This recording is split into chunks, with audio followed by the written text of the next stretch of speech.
On this day, 2nd of May 1989, Pope John Paul II had landed at the Lusaka International Airport. Disembarking from an Air France supersonic Concorde airplane, he kissed the ground. The head of the Catholic faith had arrived in the capital city, making him the first and only pope to visit the country of Zambia.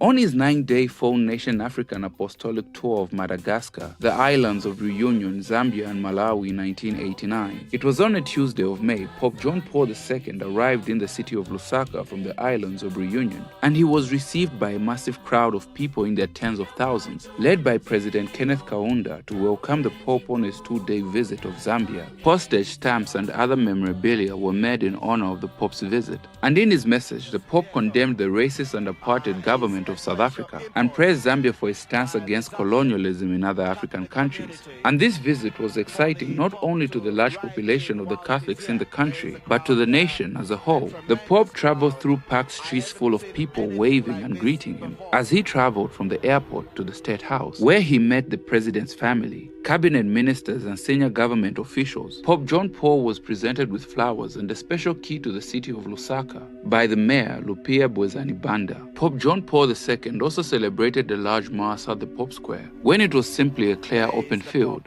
and the Pope would bless the first stone for the building of what would become the Cathedral of the Child Jesus.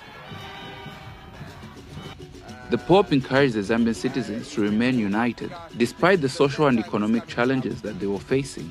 And he blessing the Zambian priests. And you can see a color combination. Pope John Paul II later traveled to the Copper Belt via Zambia Airways, and after his tour of Zambia, the Pope traveled to Malawi.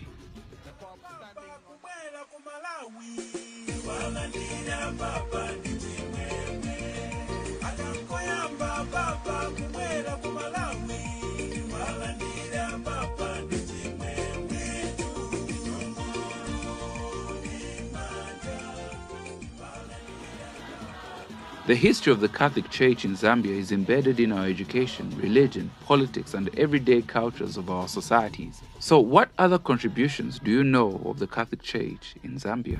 People of Zambia, thank you for your hospitality. God bless you always. The Church of God be built like this cathedral of Lusaka. May the society of Zambia, all Zambian nation, be built in justice and charity. Zambia, I thank you for all my heart. That's dear to hear.